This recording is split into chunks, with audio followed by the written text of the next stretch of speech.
നമസ്കാരം കൂട്ടുകാരെ. അപ്പോൾ എല്ലാവരും ക്രിസ്മസൊക്കെ നന്നായിട്ട് ആഘോഷിച്ചെന്ന് വിശ്വസിക്കുന്നു. നമുക്ക് പിന്നെ വലുതായിട്ട് ക്രിസ്മസ് ആഘോഷമൊന്നും ഇല്ലാത്തതുകൊണ്ടാണ് ഞാൻ വീഡിയോ ഒന്നും ചെയ്യാഞ്ഞത്. ജസ്റ്റ് ഒരു പ്ലം കേക്ക് കട്ട് ചെയ്തു, അത്രയേ ഉള്ളൂ. പിന്നെ നമ്മൾ വാങ്ങിച്ച ഒരു സ്പെഷ്യൽ ഐറ്റം ഞാൻ കാണിച്ചു തരാം കേട്ടോ. അപ്പം നമ്മൾ ക്രിസ്മസിന് വാങ്ങിച്ചതാണ്ട് ഒരു ക്യാരറ്റ് ഹൽവയാണ്. ഇവിടെ അടുത്തുനിന്നൊരു ബേക്കറി അല്ല, നമ്മുടെ ഡയറി പ്രോഡക്ട്സ് മാത്രം, അതായത് പാല്, തൈര്, നെയ്യ് അങ്ങനെ കിട്ടുന്ന മാത്രം, അങ്ങനെയൊക്കെ കടകൾ ഇവിടെ ഇഷ്ടംപോലെ ഉണ്ട് കേട്ടോ. അപ്പോൾ അങ്ങനെ ഒരു കടയിൽ നിന്ന് വാങ്ങിച്ചു. അവർ തണുപ്പ് സീസൺ ആയതുകൊണ്ട് ഉണ്ടാക്കിയതാണ്. അപ്പോൾ നമ്മൾ കണ്ടപ്പോൾ കുറച്ച് വാങ്ങിച്ചു. നമ്മുടെ നാട്ടിൽ ഉണ്ടെങ്കിൽ അത്ര നമ്മൾ കോമൺ ആയിട്ട് കഴിക്കുന്ന ഒരു ഐറ്റമല്ല. ഇവിടെ വീടുകളിലൊക്കെ ഒരുപാട് ഉണ്ടാക്കുന്നതാണ് ഈ ക്യാരറ്റ് ഹൽവ എന്ന് പറയുന്നത്. സ്വീറ്റായിട്ടേ അവർ ഫുഡിൻ്റെ കൂടെ ഒക്കെ എപ്പോഴും ഉണ്ടാക്കുന്ന ഒരു ഐറ്റം. നമ്മൾ പായസമൊക്കെ വയ്ക്കുന്നതാണെങ്കിൽ അവരിടയ്ക്ക്.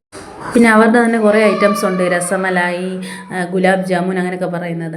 നമുക്കൊന്നും അത്ര കോമൺ ആയിട്ടുള്ളൊരു ഐറ്റം അല്ല. അപ്പം ഇത് ടേസ്റ്റ് വൈസ് നല്ല ടേസ്റ്റായിരുന്നു. ആ നെയ്യുടെയൊക്കെ ടേസ്റ്റ് നന്നായിട്ട് നമുക്ക് കഴിക്കുമ്പോൾ തന്നെ കിട്ടുമായിരുന്നു. ഇപ്പോൾ ഇച്ചിരി കട്ടിയായിട്ട് തോന്നും, ഞാൻ ഫ്രിഡ്ജ് വെച്ച് കുറച്ച് തണുപ്പിച്ചുകൊണ്ടാണ്. പക്ഷേ ടേസ്റ്റ് വൈസ് നല്ല രസം ഉണ്ടായിരുന്നു, ഒരു വെറൈറ്റി ഒരു ടേസ്റ്റ്. അപ്പോൾ ഇത്രയും ഉണ്ടായിരുന്നുള്ളൂ. Tata bye, see U.